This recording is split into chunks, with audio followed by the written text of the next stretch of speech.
Quand on parle des élus de Dieu, on fait référence à ceux et celles que le Seigneur a mis à part pour marcher dans sa lumière, accomplir une mission précise et refléter sa gloire. La question de la sexualité suscite souvent des interrogations, car beaucoup se demandent si l'absence de relations sexuelles affecte la vie spirituelle, physique ou même émotionnelle d'un élu. La sexualité a été créée par Dieu comme un don destiné au mariage, pour unir deux êtres et participer à la continuité de la vie. Mais un élu qui vit sans relation sexuelle n'est pas pour autant privé de son identité divine ni diminué dans son appel. La force d'un élu ne repose pas dans son intimité charnelle, mais dans sa communion avec Dieu. Vivre sans relation sexuelle peut être, pour certains, un choix volontaire de consécration, comme on le voit chez Paul dans le Nouveau Testament. Il considérait que rester célibataire lui permettait de servir Dieu sans distraction. Dans ce cas, l'abstinence devient une offrande d'amour et de disponibilité totale à l'œuvre divine. Ce n'est pas un manque, mais une force, car l'élu trouve sa plénitude non pas dans le corps, mais dans l'esprit. Cependant, il faut reconnaître que l'absence de sexualité peut aussi être une épreuve pour le corps et l'âme. L'élu peut ressentir des luttes intérieures, des désirs ou des tentations. Mais c'est justement dans cette tension que Dieu lui accorde la maîtrise de soi, fruit du Saint-Esprit. Ainsi, ce qui pourrait sembler une faiblesse devient une école de discipline spirituelle. Il est aussi important de souligner que Dieu n'impose pas à tous ses élus de vivre sans sexualité. Certains sont appelés au mariage, d'autres à la vie consacrée dans le célibat. L'essentiel est l'obéissance. Un élu qui vit sans relation sexuelle par obéissance à Dieu reste dans la bénédiction. Mais si cette abstinence est subie, par peur ou par frustration, elle peut devenir un poids et engendrer des blessures intérieures. La vraie question n'est donc pas l'absence ou la présence de relations sexuelles, mais l'attitude du cœur. Un élu peut être marié et actif sexuellement, tout en étant spirituellement sec s'il n'entretient pas son intimité avec Dieu. De même, un élu qui vit sans relation sexuelle peut être puissant et rayonnant, car il tire sa source de la présence divine. En réalité, ce qui nourrit l'élu, c'est la parole de Dieu, la prière, la sanctification et la mission. La sexualité n'est qu'un domaine de la vie humaine, alors que l'appel de Dieu embrasse toute l'existence. L'élu qui vit sans relation sexuelle mais demeure en Christ n'est pas diminué. Il est simplement appelé à expérimenter une autre dimension de dépendance à Dieu. Lorsqu'un élu décide de vivre sans relation sexuelle, son corps, son âme et son esprit entrent dans une forme de discipline qui dépasse l'ordinaire. La chair réclame, mais l'esprit commande. Et dans ce combat silencieux, l'élu apprend à connaître une dimension de victoire que peu expérimentent. Sa victoire n'est pas seulement extérieure, mais intérieure. Il prouve qu'il peut maîtriser ce que beaucoup considèrent comme incontrôlable. En réalité, ce choix attire aussi un type particulier de grâce, car Dieu récompense toujours le sacrifice. Plus un élu renonce à quelque chose de précieux pour lui, plus Dieu le comble d'une présence nouvelle. L'abstinence devient alors une offrande vivante, un parfum spirituel qui monte vers le trône. Cela attire des visions, des songes, des révélations profondes que d'autres ne peuvent pas recevoir. Mais il faut comprendre que cette voie n'est pas pour tous. L'apôtre Paul disait « Chacun a reçu de Dieu son propre don ».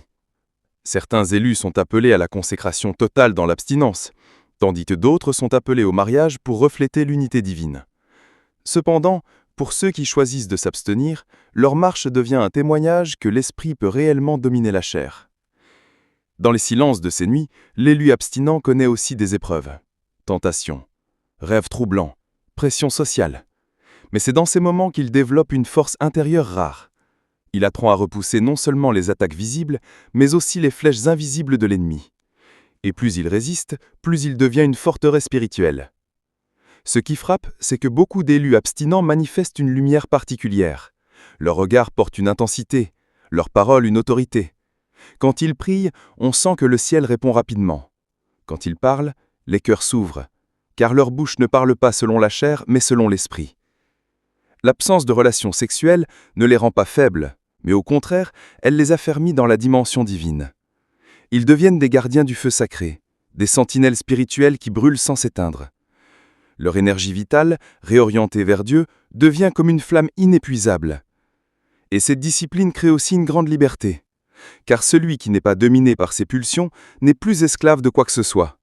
Il peut voyager, servir, jeûner des nuits entières sans être distrait.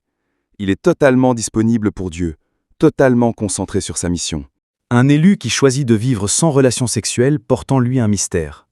Sa vie devient un signe prophétique, une contradiction pour ce monde qui glorifiait les plaisirs immédiats.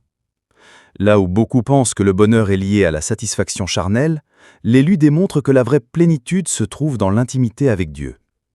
Son silence face aux désirs terrestres devient un cri puissant dans le royaume spirituel. Il appartient à Dieu seul. Cette consécration transforme son rapport au temps. Là où d'autres dispersent leur énergie, l'élu la concentre dans la méditation, la prière et l'étude de la parole.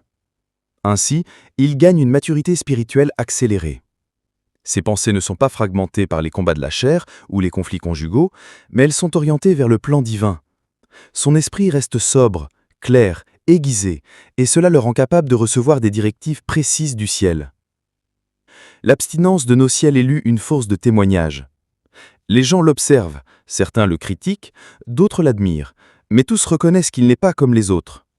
Son mode de vie devient une prédication silencieuse, un miroir qui reflète la puissance de la maîtrise de soi.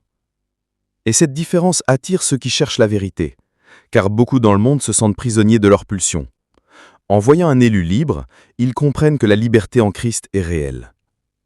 Cependant, cette voie exige une vigilance constante, car plus l'élu s'élève par sa discipline, plus l'ennemi essaiera de le tenter subtilement.